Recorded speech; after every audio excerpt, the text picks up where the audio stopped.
I'm Bill Crystal. Welcome back to Conversations. Our guest today is Harvey Mansfield, longtime professor of political philosophy at Harvard and my teacher.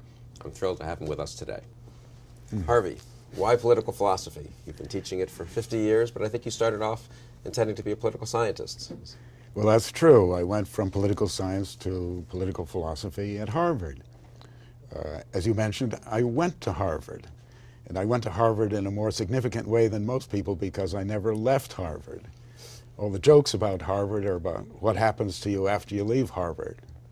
For example, you'll never regret going to Harvard. Others may, but you won't.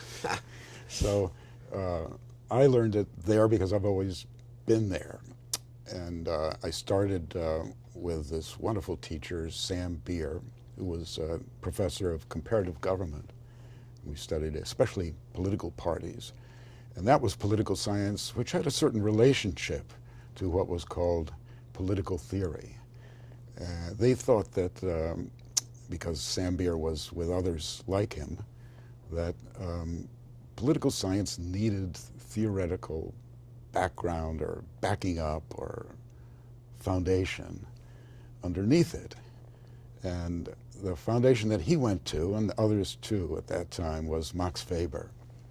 So when I was an undergraduate, as a senior, I wrote a senior thesis on political parties, and Max Weber has backed up.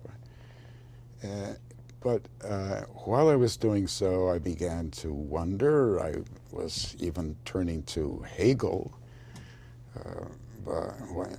at the same time that I was reading Max Weber. And I concluded that political science was not enough by itself because it doesn't judge. So when you study facts ask to be judged. A fact presents itself as something which is either good or bad, and people who deal with facts either deserve to be praised or blamed. It doesn't seem really possible to stop and say, I'm not going to be concerned with evaluation. Political philosophy is concerned with evaluation because political facts aren't sufficient by themselves, and they ask to be judged. And you came to this view on your own or influenced Not by other exactly, teachers? no, certainly not. Unhappy with Weber? Well, a little bit of all that, but I especially came under the influence of Leo Strauss, the famous, more than famous philosopher at the University of Chicago, where I did not go, but heard about and learned from through his students, especially Harry Jaffa at Ohio State, and a couple of them who taught at Harvard, Richard Cox and David Lowenthal, were good friends of mine. And Leo Strauss, I think, presented political philosophy in a much more attractive way and profound way than I had ever seen before. It went beyond just theory in the sense of generalizing, but it looked toward the most fundamental premises and connected those to the most obvious and superficial facts. So it was empirical, beginning from the surface of things in a way that I'd never appreciated before. So I read Leo Strauss's book, Natural Right and History, about the time that I graduated. That book came out in 1953. And I was completely overthrown in all my previous thoughts, and had to sit down and revise and think again. This was after your senior thesis, that so was you didn't after, have to revise your senior thesis. No, I now leave it on my shelf, never to be looked at again, but it's not worth the paper that it's written on, but maybe the experience was worth it. And after that, I went into the Army. I had plenty of time to think. Those were 2 years that I spent away from Harvard. Right, but with time to read. With time to read, yes. So I was not in a very, I was not in an emergency situation. Where were you, actually? Yeah, I spent my time in Williamsburg, Virginia, and in Orleans, France. It's nice. what the Army calls good duty. Yes, absolutely. Yeah, And then you came back to graduate school, and at came that back point you were yeah, determined to study political philosophy. I was, yes, yeah. And you turned to Burke, I guess. Edmund That was the Burke. subject of your PhD thesis. It was. So why Burke? Burke wrote on parties. I wanted to judge parties, and other people had studied the facts about parties and generalizations about parties, but they hadn't defended parties. And in fact, before Burke, a party was always thought to be faction. It was thought to be a bad thing for a republic to suffer from party divisions, because it meant that the common good was not understood. It was disputed, and this wasn't good. Burke changed that with a small writing of his called Thoughts on the Cause of the Present Discontents that came out in 1770. And so I made a study of that in my dissertation, which I called Party Government and Statesmanship. Then when it came out as a book, switched it around, which changed everything to statesmanship and party government. That was your decision, or That the publisher? Or? That was my decision, yeah. It was a fundamental rethinking. Oh, that's good. Yeah. And statesmanship is understanding things on the spot, individually, and a wise man making the wisest decision in those circumstances. And party government deals with politics as it more usually can be found, which is disputes, not being sure what the wisest decision is or even what the wisest person is. And Burke, who was certainly a wise man and who made many wise decisions, nonetheless supported a way of carrying on politics through party government, which legitimized, regularized, made permanent divisions, party divisions, that before him were always thought to be temporary or hoped to be temporary. And what, yeah, so the paradox, I guess, is the statesman defending party government. That's just what that's what he did. Yeah. And so why not give full rein to statesmanship? Why confine things into these parties, which are then partisan and partial and all that? And based on principle, that was Burke's new notion, that a party was a group of men gathered together based on acting together on the basis of some principle. And you might criticize that from the standpoint of statesmanship as by saying that principles are generalizations that don't always work. You can't always practice your principles because events come, emergencies arise, which prevent you from doing that. So principle is always a problem. And I think Burke agreed with that, but he thought that it was better to have principle than a series of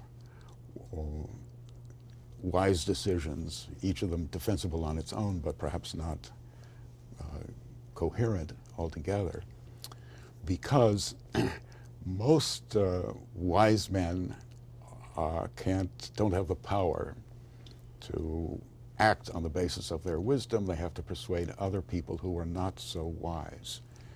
And one way of doing this is to take what is wisdom and try to transform it into principles. So, for example, we have wisdom, what is wise for America to do, but we also have a principle which is the right of consent. And sometimes the right of consent gets you into trouble, is very inconvenient, but still, on the whole, we stick to that principle even though it doesn't always bring wisdom, at least not immediately. So that would be an example of the way in which parties based on principle are wiser than wisdom not based on principle. And I think your argument was that Burke really founded party government. I mean, consciously, Yes. right? I mean, that it Yes. wasn't just something that grew up Yeah. accidentally as democracy emerged or whatever. No, And that's right. It was not, it didn't just emerge from politics or political science. It was something that he saw what was going on politically, which was the king choosing people on the basis of his own, quote, wisdom, unquote, or his own right to, as king, to choose his ministers. And he would choose according to, or at least he was offered the choice of choosing according to merit. And Burke thought that merit wasn't always the best thing. You need to have merit, but also a certain amount of loyalty and a certain amount of refinement. And so he defended a government, a free government, which was mainly run by gentlemen. But it was possible for gentlemen not always to agree, to have different principles. So it could be respectable to have party differences among respectable people. And that's today what we have. It's not that the party dispute is between the nobles, the respectable people, and the plebs, say the ignorant mob. But we have two parties, both of which are equally respectable. Ha ha. right, so that's party government. Yeah. Right. So you really got into, I mean, that's not the right way to say it, but you came to political philosophy really from the study of politics. I mean, I think that's not always been the case. A lot of political philosophy professors are interested at a young age or whatever in the thinkers themselves, or That's right. And charmed by the thinkers. And by theories. And, right. And especially by the theory behind democracy. Yeah. But They think that what democracy needs is theories which promote democracy. And that's what most political theory is, I'm sorry to say, in our profession these days. Quote, democratic theory, unquote. Right. But maybe even democracy needs to be made respectable, or needs to be thought out a little bit more than they do. Democracy might have weaknesses which would show up against an understanding of politics which took wisdom or statesmanship more seriously. And so democracy needs to address its weaknesses, and not just to promote its theory and say, in the case of democracy, which is about equality, to try to make all human life as equal as possible. I can see why you became so interested in Tocqueville, so maybe we should Yeah. jump to that since we're talking about democracy. Okay, yes, and let's do its that. weaknesses. But had you always, I'm just curious, been a bit of a skeptic about the sort of excessive glorification of democracy? Were you a sort of a slightly conservative with a little c, even as a young man, politically as a I was liberal. My parents were New Deal liberals. My father was a political scientist with the same name as mine, and gave me his name, thank you. and so that was what I had at home, and of course growing up among professors as I did, a university brat, that's what I heard. But yes, I began to develop doubts, and finally changed to becoming conservative after I graduated from college. And coincidentally with reading Leo Strauss's book, but since Strauss doesn't really promote conservatism, I think with a view from above conservatism that is generally favorable to conservatism. So right. that's the viewpoint of wisdom. It's kind of pretentious maybe to speak of wisdom, but it's a kind of pretension that opens up new ways of looking at things. And so to suppose, say, that conservatism is always correct and that liberalism has nothing to say, that would go against what I was thinking about party government, but also against what I think is true. So I became a conservative mostly on the anti-communist issue. Right. And then turned to sort of more domestic. And the 60s, did later you react on. against the 60s, as so many people Yes, did I ever? Yeah, yeah. Yes, well, that made me much more conservative in every respect, especially so-called social conservatism, because the 60s was not so much an attack, the late 60s, not so much an attack on conservatives, it was an attack on liberals. The liberals that I'd known and worked with, people like Sam Beer, he recognized this and also defended Harvard as well as he could from invasions of the New Left. But yeah, that was a difficult time for us. And what happened was that the liberals that I knew always had underneath a certain conservatism that they took for granted and weren't fully aware of. This was also true even of my own dad. And so the late 60s brought that out a little bit. And this is one reason why the late 60s not only gave birth to the New Left, but also to conservatism. And I remember in your book, The Spirit of Liberalism, which came out in the late 70s, was an analysis of various liberals who were unwilling to fight for liberalism, really, the weakness, or showed the weakness of contemporary liberalism. Yeah. They were lacking in manliness. This is another theme. To get to another one of your themes. Another one of my themes, yeah. I don't know which one to go to next. Well, there's so many possibilities. Well, maybe we should go next to Tocqueville. Let's do that. So how did you, I'd say you're famous for your work on Burke, your work on Machiavelli, you taught the history of political philosophy at Harvard. I took that class, Plato to Nietzsche. I think Tocqueville is, maybe someone would look and say, be surprised that you spent so much time translating Tocqueville and writing about Tocqueville at considerable length. Why Tocqueville? Is he a political philosopher and not just a kind of sociologist who observed America? Yes, I think he is a political philosopher. He's a political philosopher in a time when he thought that philosophy was doing damage politically and socially, that philosophy was more hurtful to democracy than helpful. And this was because philosophy was mainly materialist philosophy. He was a great opponent of materialism, mostly on political grounds, Tocqueville. He thought that one of the weaknesses of democracy, I spoke earlier of weaknesses, and one of them is the taste for material well-being. That most people who are Democrats, they're Democrats because they don't believe that anyone else is superior to them. So they don't have any authority that they look up to. So they look to themselves, but there's nothing there. So they look around and they see what everybody else is doing. They become conformists, but they also become,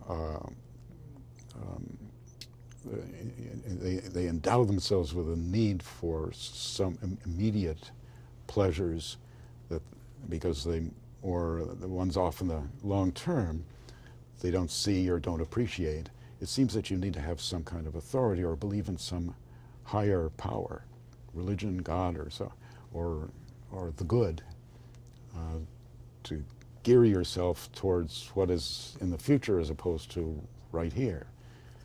So right here means materialism and material pleasures because those are immediate. Everybody can feel them. They're very democratic. But they hurt democracy. And it's partly because they make us into people of no interest and of no ambition, with nothing on their minds except more and more of what they already have, which they don't appreciate because they don't take time to enjoy. And they don't do that because they don't know what they would do with that time to enjoy. They have no sense of leisure. So this is the taste for material pleasures which does so much harm, and which it's bad for democracy because it makes them unwilling to defend democracy. They don't have the same kind of spiritedness and sort of martial temper needed at crucial times.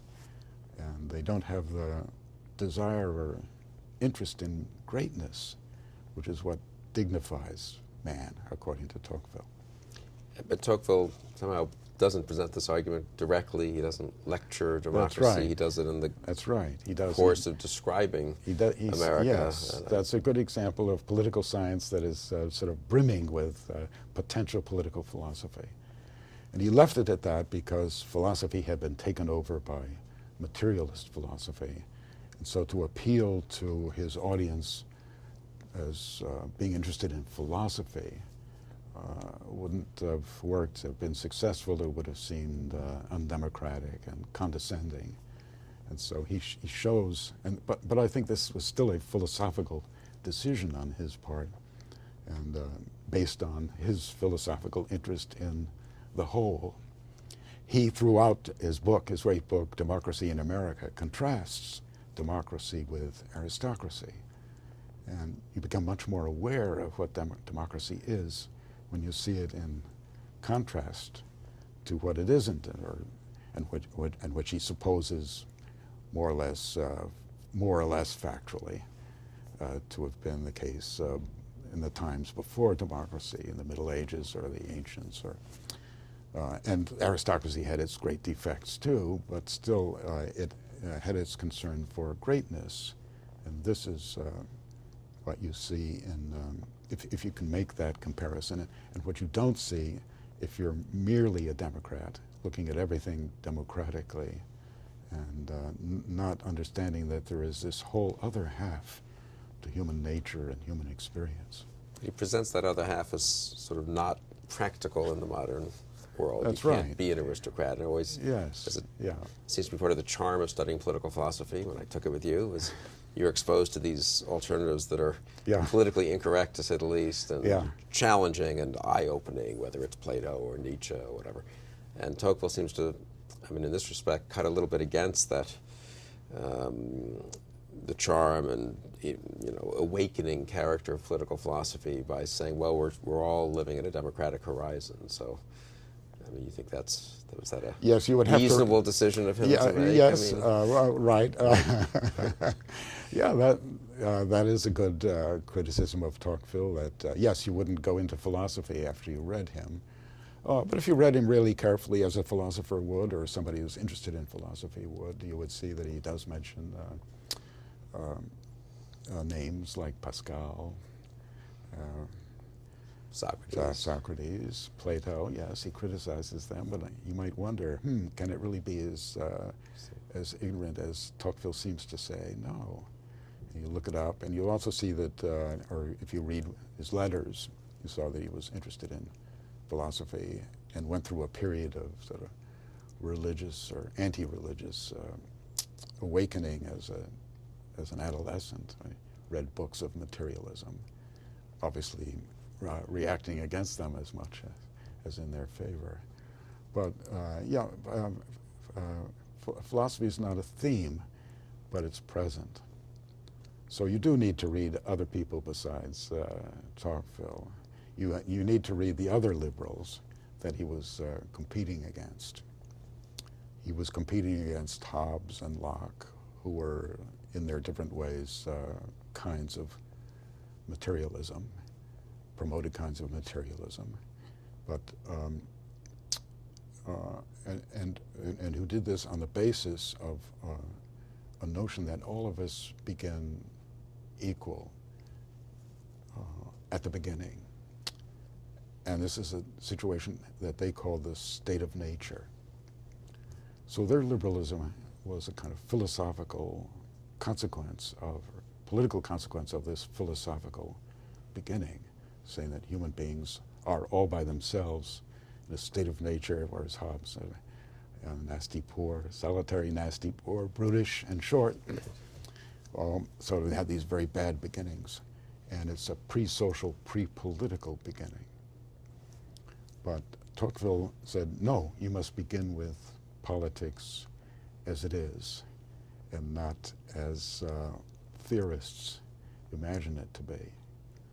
Still, all the time that you're reading Democracy in America, if you become aware of Hobbes and Locke, you can see that Tocqueville is arguing against them and against their premises, and is approaching, I would say, a kind of Aristotle for our time. With this big difference, that you point out, namely that Aristotle always made you know that philosophy was the best way of life and the most superior knowledge, whereas Tocqueville keeps that covered over. Why is that? To be an Aristotelian these days, you mustn't refer directly to Aristotle. And so you think Aristotle might have approved of Tocqueville's? He might have approved of that. He had his own master to deal with, namely Plato. Right. And he much more criticizes Plato than I think is necessary for him to do. And this too is perhaps a kind of stance on Aristotle's part to show that Plato had this failing, or maybe it isn't altogether a failing, of giving too low a view of politics. So politics deserves, there's a certain nobility to it. In fact, a terrific nobility to it. And so Aristotle wanted to bring to our attention the splendor of politics and of the moral virtue that people show in politics. And he thought that Plato had not done this sufficiently, and so on every page, so to speak, there's a kind of critique of Plato, and in Aristotle's Ethics, there's an actual statement of disagreement with his revered teacher, in which he says that he loves his friend, but he loves the truth more. It's the most beautiful kind of criticism you could get or give. You've gone from Tocqueville to Aristotle, and I guess people would say that's characteristic of your own thought and of students of Leo Strauss, who always want to go back to the classics, to the ancients. Why the ancients? Why these 2,000-plus-year-old thinkers? Why are they so important to understanding our situation and politics in general? I mean, you see Burke and Tocqueville seem pretty impressive. Why do we have to go back to Aristotle? Well, I think we do. Yeah, that is certainly characteristic of any follower of Strauss, as I am. So, because what Strauss mainly did, at least in his more political work, was to reintroduce the relevance and importance of the ancients. Let's go back to political science. Political science which doesn't judge, which thinks that you can state the facts without judging them. So that's the fact value, the famous fact value distinction. Right. Yeah. Now that is really modern political science because it comes out of modern political philosophy. Modern political philosophy tried to begin with a set of facts, something like the state of nature would be part of it, from which everything flows and on which everything can be built. And but to do that, or to make that suggestion or really assertion, the moderns had to oppose the ancients. And the ancients, and so if you look at Hobbes and Locke, you see that they're constant enemy. It's partly Christianity and the church, but it's even so when they opposed religion, it was because religion was based on Plato and Aristotle, or made use of Plato and Aristotle, because Plato and Aristotle showed the importance of the invisible, you could say. Now, the facts are what you can see, or perhaps even what you can touch. Facts are, in a way, unintelligible. They are meant to be things that are understood as things which are in your way. It isn't what you'd wish, but the fact is, that's the way we use the word fact. But Plato and Aristotle thought that knowledge was not really facts, but knowledge was what was intelligible in a fact.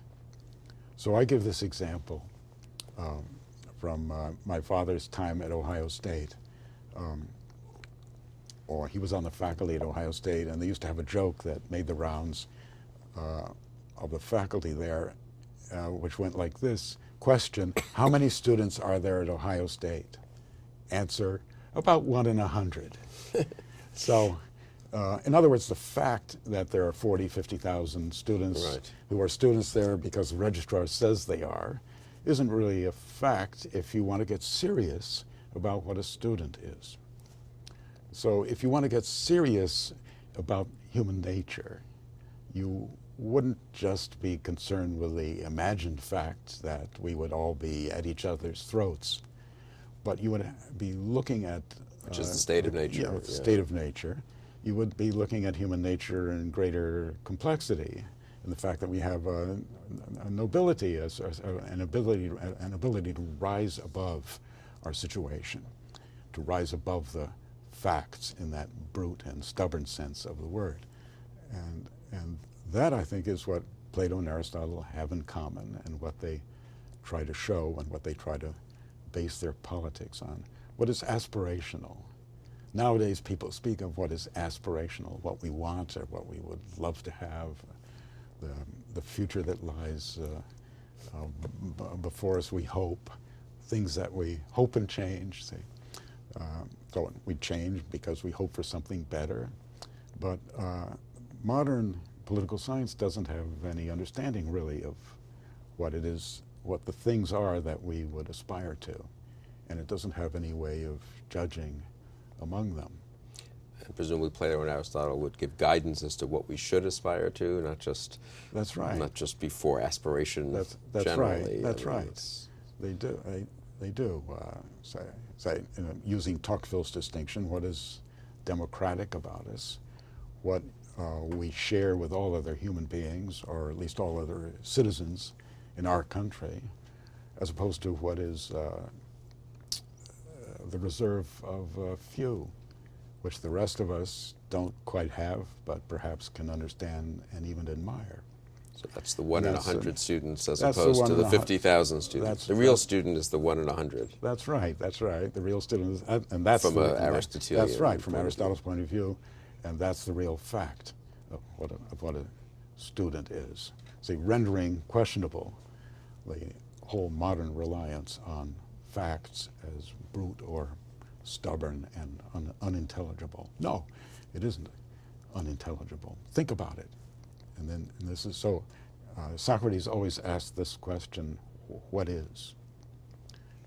When you ask what is something, you're looking for a permanent answer, not just what is this pencil and what is that and what is another, but what is it that makes you call a pencil a pencil? I don't know why I chose that, Right. but I did, and now I'm stuck with it. Right. And so that You can choose something else yeah, you'd like. if we don't, all right. A dog or something. Yes, no, we can choose some kind of moral quality, whether it's like justice. That's good. So what is justice? Is it American justice or Iranian justice or communist justice?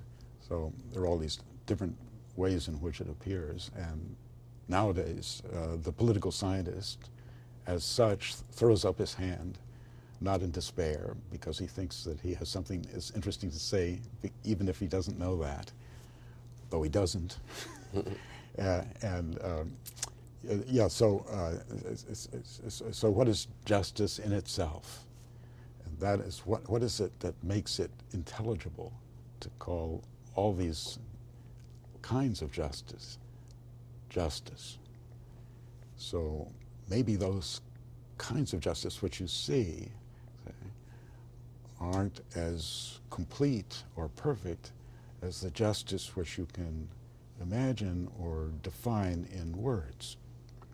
And so that's what I mean by the recovery of the invisible as standing behind the visible and necessary to it. This is a kind of formal but maybe a useful way of understanding the difference between the ancients and the moderns, or at least between the Socratic ancients, those like Plato and Aristotle, those that come out of Socrates. There were others, Epicureans and so on, who were different, because the ancients had their differences too. But still, the Socratic ancients versus the moderns, who begin from what is visible and are never able to escape that. But despite being influenced by Strauss, and when you had sort of done Burke, You Yeah. didn't, at least visibly, go back to the ancients. I mean, you taught them certainly, Yeah. and were influenced, studied them. That's You wrote, right. wrote some on Aristotle, I think even back in the late 60s, early 70s, but your big work was on Machiavelli, That's right. who wasn't a big Yeah. fan of those imaginary republics of the That's right. ancients, is that right? Well, Why? I'm curious. Yeah, well, maybe having learned this main point, I wanted to see how it applied to us. A certain division of labor. There were other people who were better at Greek than I was, or still am. And so, but you also yeah, liked but I you also, liked studying Machiavelli, I I liked take it, studying and still do. Machiavelli. I still like, yeah. I have a certain fascination in his comedy and in his wonderful sarcastic puncturing of human pretentiousness. But your years of immersion in Machiavelli and your careful commentaries and translations didn't persuade you quite to be a Machiavellian? No, yes, that's right. That's right. I'm still a partisan of the imaginary republic. Machiavelli spoke of things as they are, and he used a phrase, the effectual truth. You know, you mustn't be concerned with profession of good. People who think they're good, professing good, and saying why they are good and other people are bad. Because if you try to be good among people who aren't good, you'll come to ruin. That's a simple conclusion, or declaration, which he makes available to you in the 15th chapter of The Prince. And so you must avoid professions of good. An example of a profession of good is working out what it would be good in all cases. So if you were a political person, you would want to work out the best regime. And this best regime would be in your imagination, and he called that an imaginary republic. Best example of which is Plato's Republic, which is indeed imaginary because it doesn't exist. So that will get you into trouble. An imaginary kingdom, too, you could also think of. That would be St. Augustine's City of God. Now, to follow these imaginary possibilities will make you come to ruin, and therefore you must look for the effectual truth, that is, the truth as it comes out. And as it comes out, people who profess to be good often aren't good, or maybe not often. Maybe they're usually good, or even always good. But when the crucial situation comes, in which everything depends, say, they will tell a lie, or betray a friend, or commit a crime, or do something dishonest. And Machiavelli says, you would too. So that's what I mean by fascinating. And wonderful to read. I think you Yes, seem wonderful to to enjoy read. Yeah. interpreting the text, the stories, and contradictions and all of that. Yes, yes, yes, all these things which we were taught by Leo Strauss's famous book, Thoughts on Machiavelli, my favorite book of his. Yeah, the deliberate contradictions of Machiavelli. Sometimes he'll say one thing and then the opposite thing, and sometimes he'll lie to you, say there's a rule that never fails. That always means when you read that, it fails, and you must look for where it fails. Yeah. So, and as you read Machiavelli, you come to a difference between the things that he's advising most people and the things that he is experiencing for himself. He's advising most people to use these Machiavellian tricks to get ahead. These are essentially dirty tricks. Right. Yeah. And if there were a Machiavellian school of public administration, it would be called the Machiavelli School of Scheming Evil today. And, A good school. yeah, it would be a good school and much more interesting than certain other schools we could name. Right. So, so scheming evil, and this is his advice. But he who gives the advice is somehow above the advice, and he doesn't always follow it for himself. For himself, he tries to do good to mankind. He tries to enliven us and to give us something to shoot for, target for our ambition, glory, and a kind of glory, too, that will bring security for most people. And this as against the depredations and the corruption of the church of his time. So, so his advice to a prince is always anticipate the other fellow and get there ahead of him. And if you think he's going to kill you, make sure you kill him first. That's anticipation. Right. But what that means is that all politics will be a kind of a fight. And what Machiavelli is doing by advising this, and therefore by standing above it, is to say he doesn't really care who wins. Right. So he's not fundamentally, I think, an Italian patriot or even a Florentine patriot. And though, you know, he loved Italy and he loved his city, still the reasoning that he gives is could very well result in the demise of both. Right. And so, but he thinks that it will be good for mankind to have a greater supply or greater display of virtue, and that this will come about by following his advice. Therefore, he's a kind of master conspirator, advising everybody else to conspire against each other, but he himself sort of uses their counteraction for an end which is above them, and that's for the general improvement of mankind. So mankind gets better by learning how to be more successfully evil. Or certainly gets stronger, I guess. Yeah. Maybe. And you've not only interpreted Machiavelli, but you've translated him. Yes. Not just The Prince, but much longer works of Machiavelli.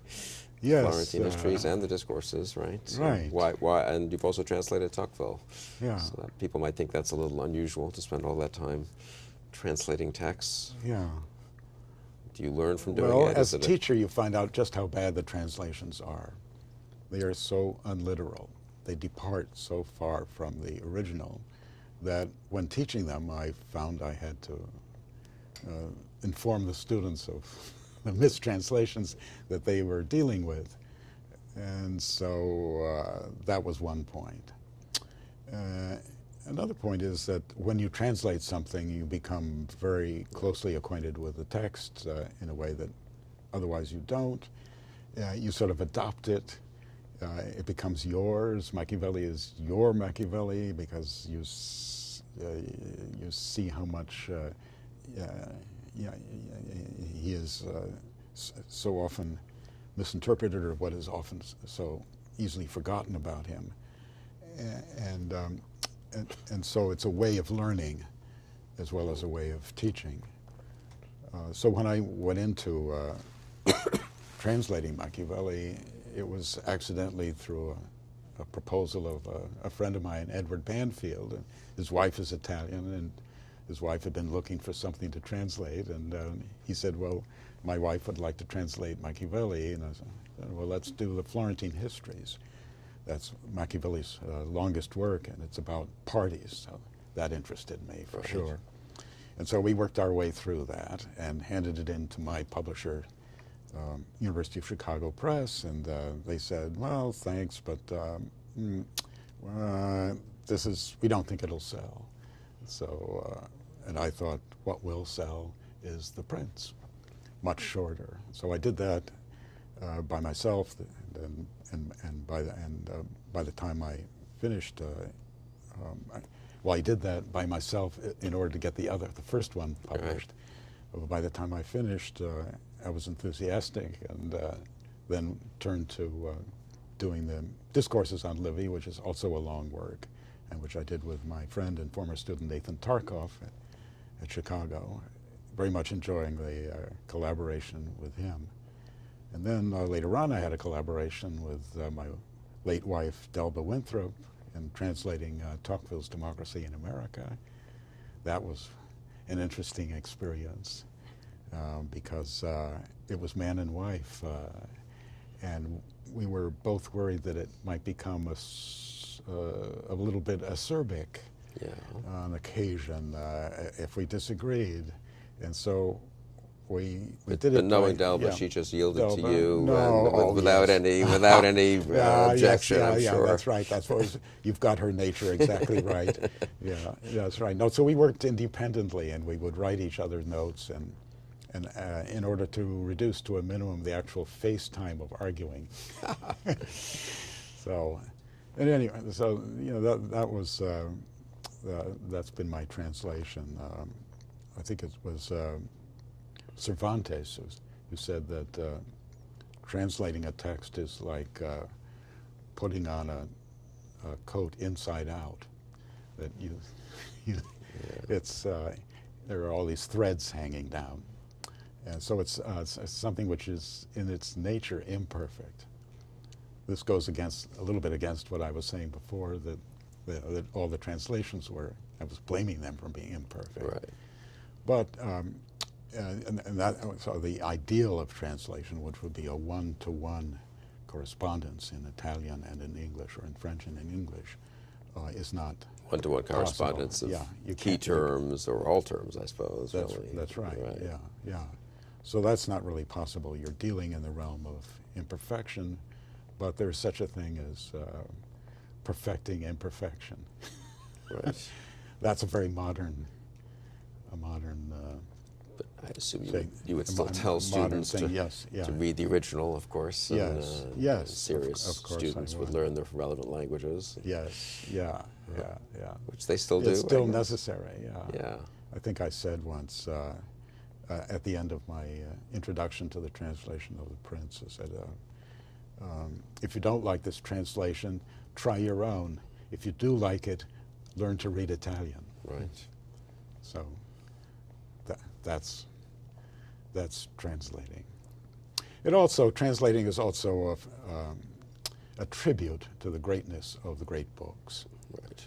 And I don't agree with many philosophers, so-called philosophers, that is, people in philosophy departments today, who put on the same level a philosophy professor of our time and John Locke or Plato or Aristotle, as if these were all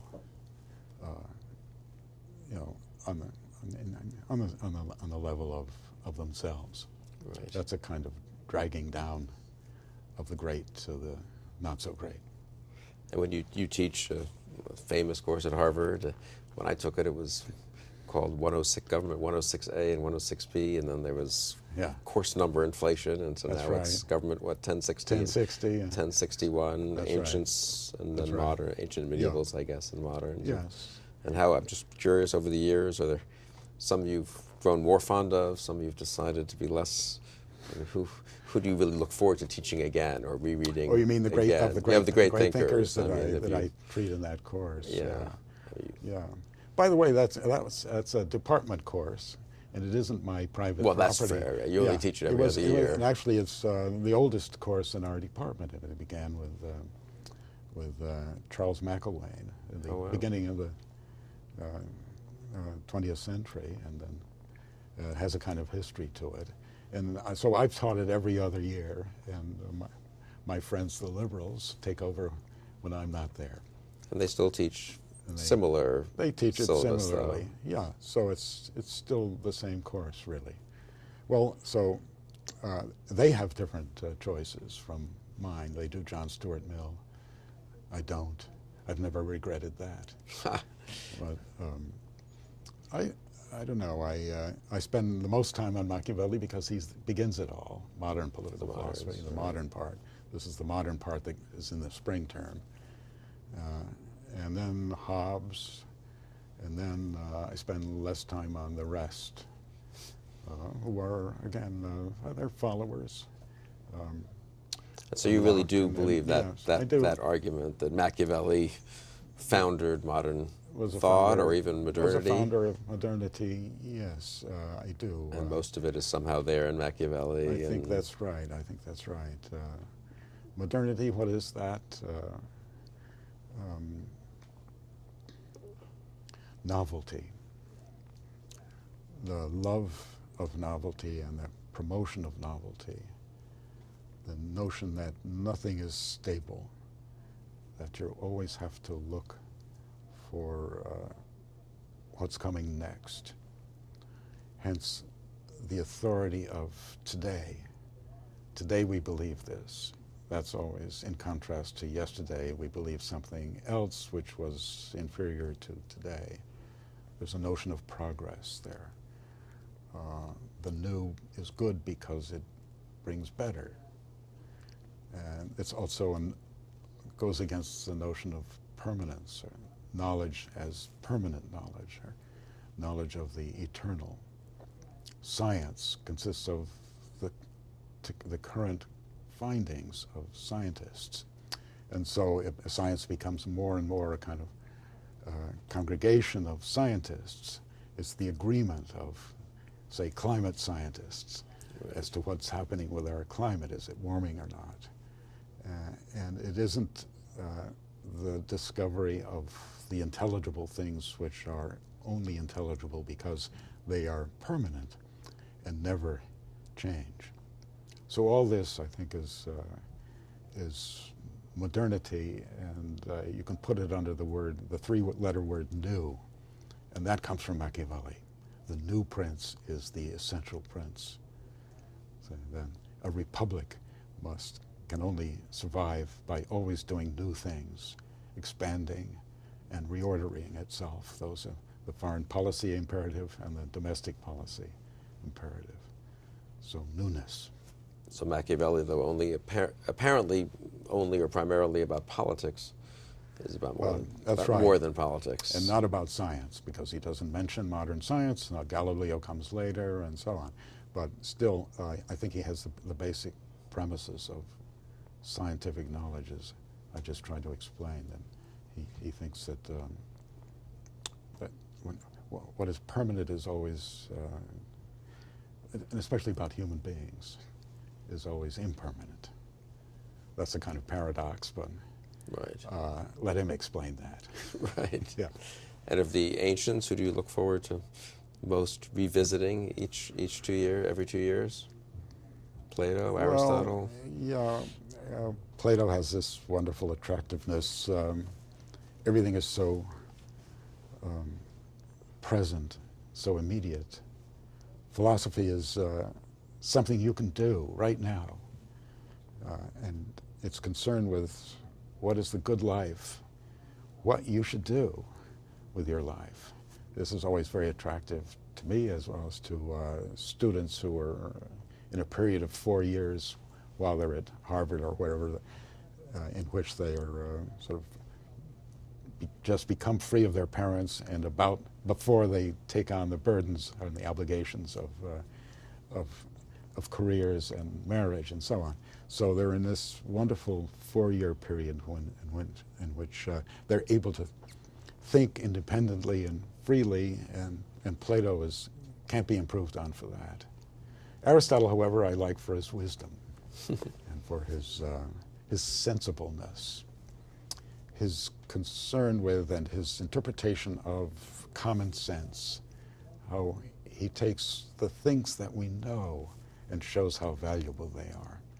We're not simply ignorant. Plato, you read Plato and you say, oh, I know nothing. You read Aristotle, oh, I actually know quite a good deal. Yeah. They're probably not. So they're different in that way, and they give you these alternative sensations of feeling inferior and full of wonder, and feeling quite satisfied and full of wisdom. But maybe they don't. But not fundamentally different. Not in your fundamentally judgment? different. Right. No. Different. Not fundamentally point of view, different, but different ways of presenting the same thing. Whether you want to present philosophy as something inquisitive, inquiring, as a way of life, or whether you want to present philosophy as the crown of our knowledge, and what provides all of our premises and foundations.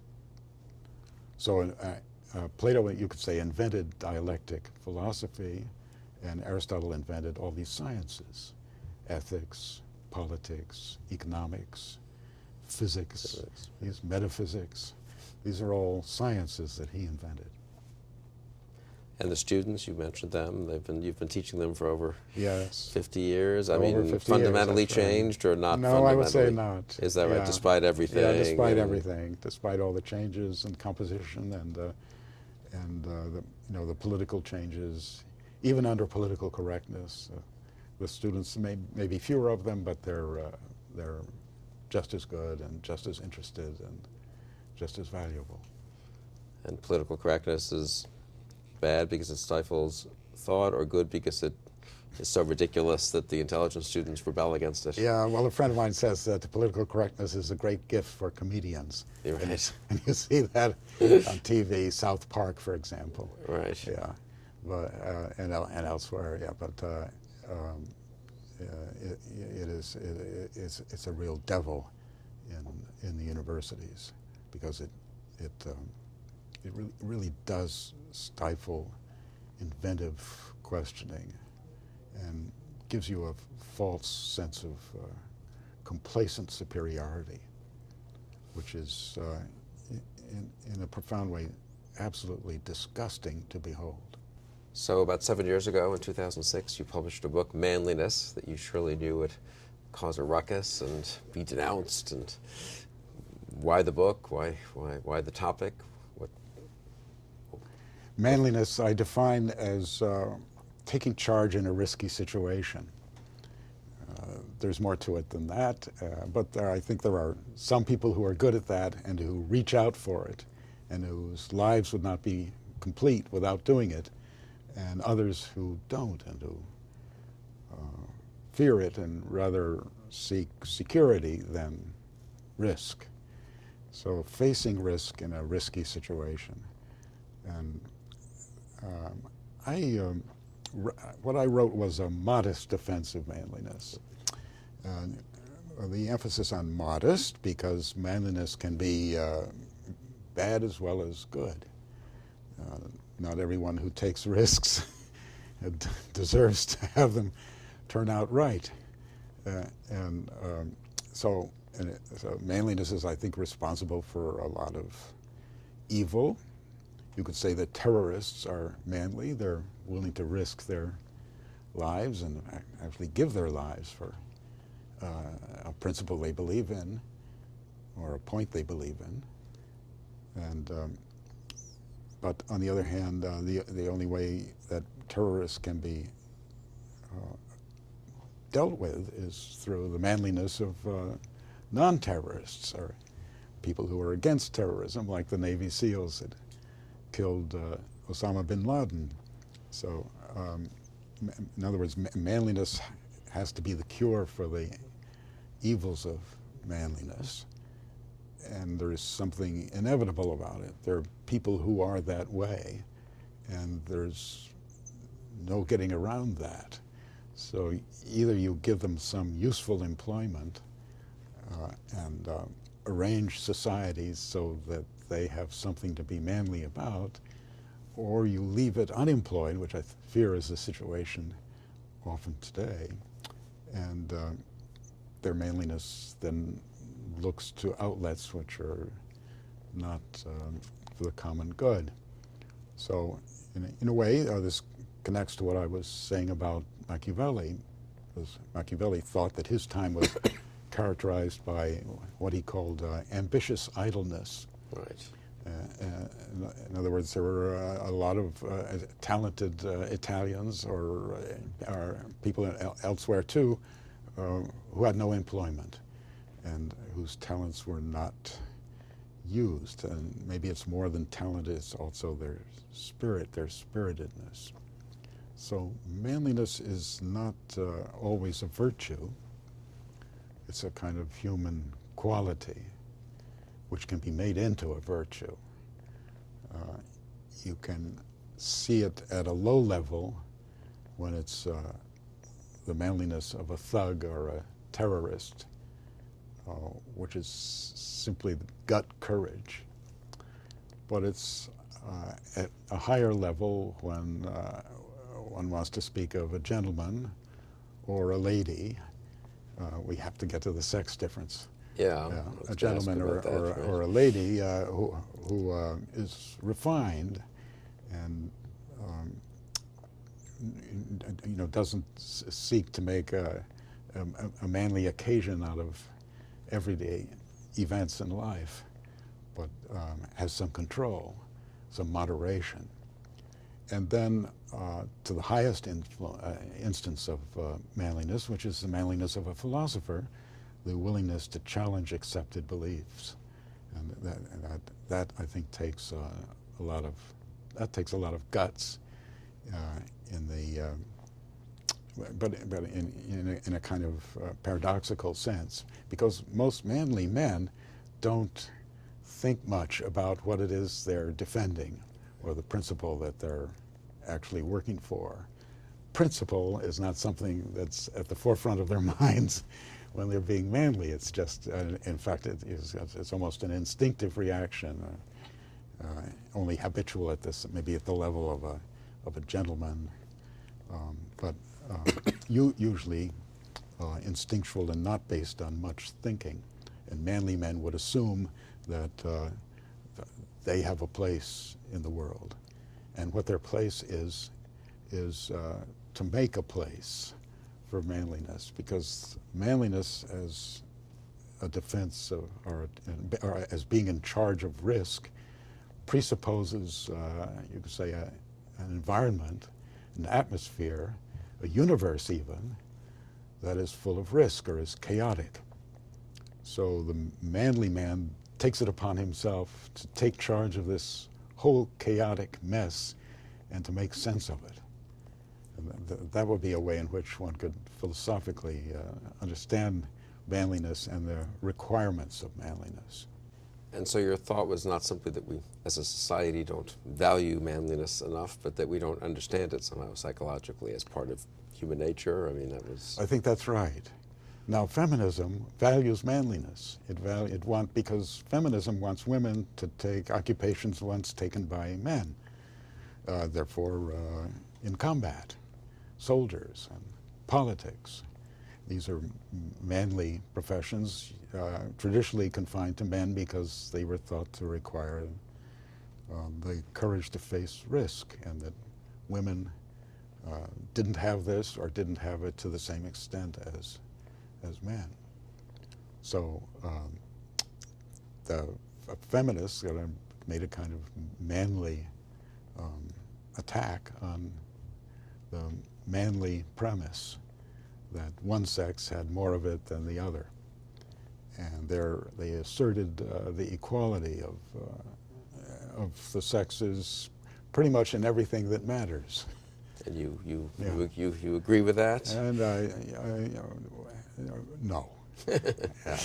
I don't really. You can think of a few things, or many important things in which the sexes are the same, but the differences remain, and it's important to understand and appreciate those differences.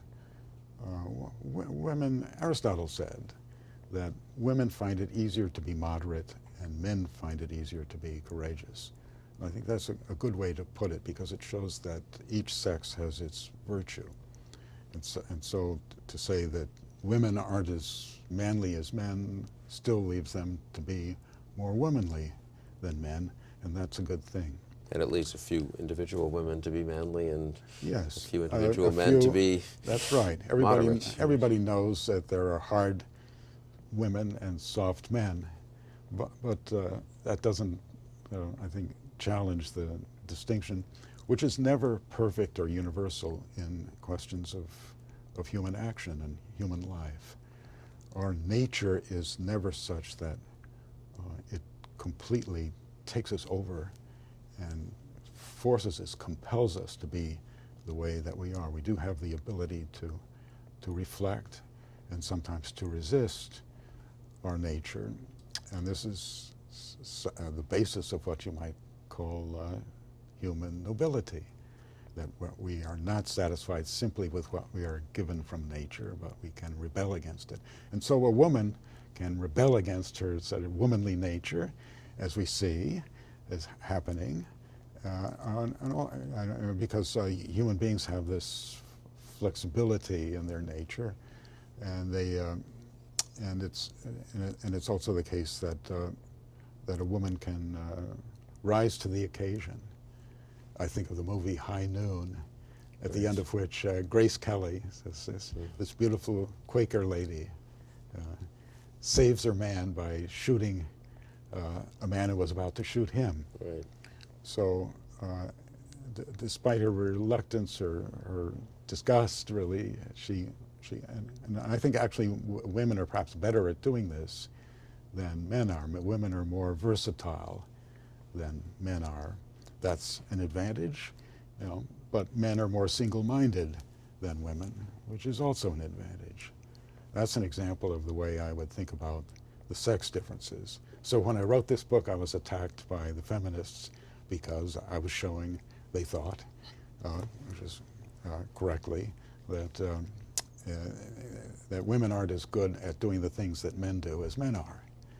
But I was suggesting, or at least leaving open, many things, all of them under the, you could say, the umbrella of moderation, of understanding reality, and better than men. And they didn't like this because if you admit that women are better than men in anything, it detracts from their argument that we're equal in everything. So they would rather accept that they are just as bad as men and have it equal than to claim any kind of superiority for themselves. And this is the difference between the feminism of our time and of, say, the 19th century. In the 19th century, women claimed the right to vote, the suffragettes. Why? Because if women voted, our corrupt politics would be purified and cleansed. So there wouldn't be these men with their dirty motives and their selfishness and their corruption, or they wouldn't be so powerful. And our politics would be morally uplifted by the moral superiority of women. But in our time, that's been altogether sacrificed. Right. And the feminists are even proud that if the statistics for women murderers goes up, as compared to men, goes up, and that shows that they're able to rise above the confines of the traditional patriarchal requirements. But since we're not going to go back, I think you say this in the book, to traditional patriarchy. Yes. I mean, is it possible in a time that is so committed to equal rights and equal opportunity and sort of gender-blind admissions and job opportunities and treatment of people, which in a way I don't think you're even against. Yes. Is it possible then to have an honest public discussion of something like manliness? It's very rarely possible to have an honest public discussion of anything, but it's especially of this, the way you've defined it, yes, which I think is correct. It certainly is. But you thought it was important to... It was important to make the point. Yeah. And I think feminism has changed in recent times, or the most recent decades, I would say, the last two, to greater recognition of sex differences. It's true that women want to be treated like women, but they also want to be treated not like women, and they'll take whichever they think is best without fearing too much about consistency, fearing their inconsistency. Right.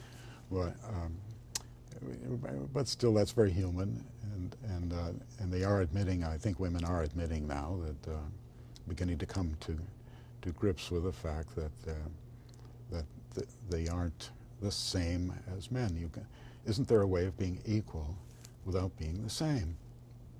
And for that, we need to go back to a patriarchal notion of, you might say, a refined or intelligent patriarchal notion that women have their virtues, and that it isn't that, say, women are emotional and men are intelligent, or something like that, or reasonable. And that I think is quite wrong and foolish, but that we reason differently. It just isn't the case. So, and this is the most important thing, that men and women think the same. We have different outlooks. So to have a different body somehow goes with having a different soul. And so, for example, women are more pacifistic. Well, they have children. That's a big investment, 9 months, 9 months of your life for each one of them. So you're not going to go throwing away human life recklessly. Well, maybe that's comical, but still, I mean, I think that kind of thinking is very common and even wise. There is a kind of wisdom in that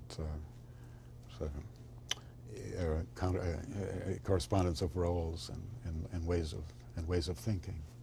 And you think this can be, the appreciation for the differences can be sustained in a liberal regime which is so committed to equality and to some degree to, in public life, or certainly in law, to not recognizing the differences. I guess a traditional conservative would say, well, you have to uphold these differences. The legal system somehow has to, this was the view till, what, the 60s or 70s, has this legal system has to uphold these differences to sustain them, really. And I guess the experiment we're now engaged in is whether, you can just uphold is whether them. We can uphold the differences legally, but not in fact, or not altogether in fact. Or the opposite, uphold differences in fact and not legally. That's, yes. Uphold equality legally. Right, equality legally. Sameness legally, I suppose. Right, yeah. So women would have an equal opportunity to be CEO, but will they be satisfied with the fact, which turns out to be somewhat less than 50-50? Right. Or women would legally be permitted to require their husbands to do half the work, but they would expect to be disappointed. This is, I think, a big point that in the debate, who does the housework? Right. Because who does the housework is connected to who runs the household. And not too many women, I think, want to give up the management of the household. They want to be able to say when it's clean and when it isn't. So there was this funny episode on Desperate Housewives once where a couple was exchanging roles, and one of them, the man was doing the housework and the woman was doing a career job, and she came home and the house was always dirty because her husband had a system. Being a man, he decided that there was a systematic way of doing it. And so if you cleaned one room each week, and there were 7 rooms, that would only take about 10 or 15 minutes of each day. And the trouble was, however, the house was always dirty. So these the sort of the manly or the male way of doing it, it doesn't work too well. So a woman looks at this and considers, maybe this is something I don't want to let go of.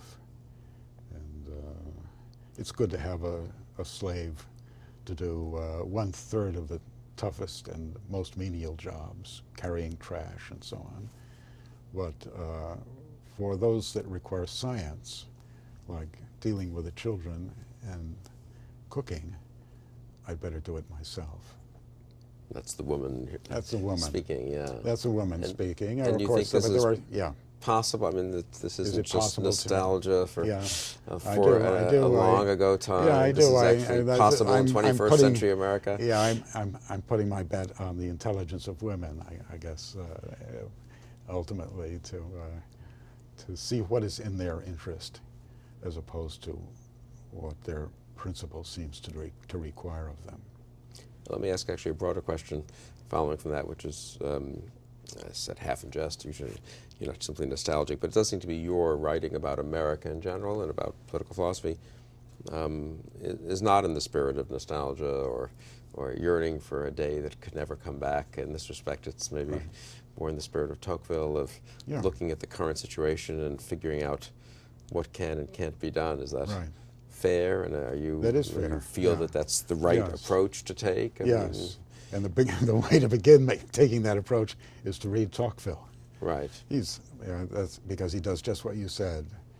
He takes things as they are and shows what they are as virtues, and sometimes he exaggerates. For example, he has chapters on women in democracy in America, which give a very idyllic view of the harmony between the sexes in the 1830s when he came to America. And it's probably not quite true and not meant to be, but you can often give advice in the form of praise.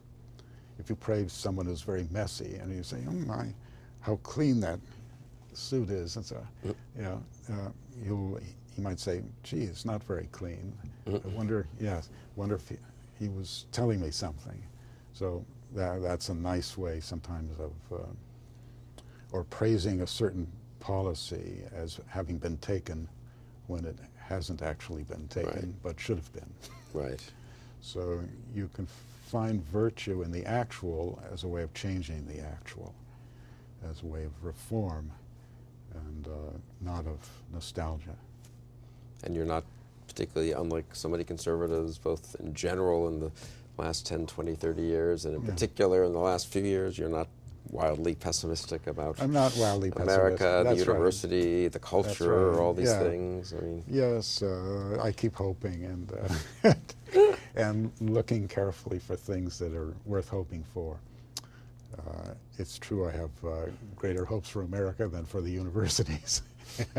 Can America do without its universities? Well, what about that? Let's talk about that. I mean, you've been such a critic of Harvard, your beloved Harvard, and of higher education. Yes, and I do love Harvard, and it's very wayward, and it's made itself hard to love. But could the country do well with universities that are in the state they're in, or could intellectual life flourish outside and around the universities? I mean, I suppose that's yes, I suppose so. I know. I haven't really thought much about that. It did for centuries, I suppose. I have tenure after all, so it gives one a certain complacency and a certain vested interest in things as they are. But maybe we could start to imagine an intellectual life without universities. Salons, for example. Right. Yes, that would be something that women might like to take on. That's good. Yeah, back to that's not nostalgic, but it's an old practice which might have new advantages, new virtues. So yes, use your imagination and include the past in the possibilities of human improvement. I mean, lots of the great thinkers we admire the most never went to university or that's right. tutored or read books or that's right. And they were in, I guess, the French Enlightenment, the British set up Royal Society and the Encyclopédie, and that was all to get around, really, the universities of the day, that's I think. Right. Wasn't that's it? right. I mean, that's right. It was. So it was. Maybe there are modern equivalents of the that. Universities were the invention of monks. So, right. And somehow they were taken over by people who opposed what Thomas Jefferson called monkish superstition. Right. So now they're dominated by a different kind of unmonkish superstition. That's right, by atheistic superstition, you might say. Yeah, or materialism, a spirit of materialism. So it's the universities are fully in contradiction with themselves. They regard themselves as the most rational or reasonable part of our society, but they themselves depend the least on reason. They attack reason. If you go to a university psychology professor, he'll tell you that man is not a rational animal. The way to make him act is to nudge him or to appeal to his lower instincts in some way. We're not conscious. Our unconscious is much stronger than our conscious. So they themselves are working against the facts of their own existence. And they represent themselves as intelligent while all the time attacking human intelligence. That doesn't make sense, and one hopes that students will begin to see that contradiction one of these days. I think my sense is the students sort of realize they're not getting what they should be getting from colleges and universities. But of course, it's one thing to realize that and to let a lot of it just slough off one's back, and another thing to figure out how to get an education. That's not so easy, right. you know. Yeah, at the end of it, even you go to law school and you see how little that helped you become a good lawyer. Right. And you say that, but you don't really try to think how one might avoid that kind of experience. So, yeah, again, I haven't done that thinking myself, but I encourage it. And somehow we still need the institutions which address the few, so which address the best, and or which address the best in an isolated or situation like a college, where one can think and criticize and learn. So altogether to abolish universities and put it all online, Right. or all which is a kind of night school, all day night school, would not be a good idea. The trouble with online education that I've seen so far is that it's too universal. It appeals too much to the average. But it needn't. I mean, it would depend what's put on. Yes. Couldn't you have a kind of Jeffersonian, it's Yeah. available to everyone, but if yeah. it's done at a certain level, It's true. if you put the best calculus course online, only the best math students or advanced trigonometry, whatever it would be, That's true. only the best students would benefit from it. So it doesn't Yeah. have to be. Yeah. I mean, I think the easiest. That works better in mathematics, maybe, than Well, that's the question. Could you do? than in sort of questions of politics and morals, where you need to have some debate and some questioning and exchange, Right. dialectic, as Plato said. That's harder to do online. It Not is. impossible, maybe, but But yeah, and of course, plenty of very And you smart might- people have learned a lot that's right. reading books without just- having the That's true. advantage of That's true. being in a That's true. class with 10 other kids. Yeah, I mean, yeah. over the years, over the Yeah. centuries. Yeah. And, All that is true. The really great intellects are self-taught, obviously, Right. and one should always remember that. Tocqueville makes a remark about how democracy sets obstacles in the way of great minds. What would Pascal have been if he'd had to get a PhD, right. go to graduate school? Or Tocqueville himself, Yeah. right? Yeah. And, Learn how to be deferent to right. senior professors. Yeah. What a horrible not go life. out at age, Yeah. to not go to America at age, what was he, 20, Yeah, 25, to write this Yeah. huge 2-volume book, because he has Yes. to Yeah. pick a narrow thesis topic for his PhD That's thesis. it. Yeah. But I guess we're not all Yeah. Tocquevilles, that's a problem. That is the problem, and so that's the answer that the PhD people will give. Right. But and therefore you need some credential. We need professions. Professions are composed of experts. Experts go to school. At the end of the school, they get a credential. So you're not an expert without a credential, because somebody has to, certify Right. that you're an expert, and that works in favor of universities, and universities work in favor of it. So Right. of professionalism, you might say, rather than true reflection or even true learning. It's not so good for, I think, a politician to get the education of a professional, because a politician needs to be above the professions and to be able to question things, to turn his mind, to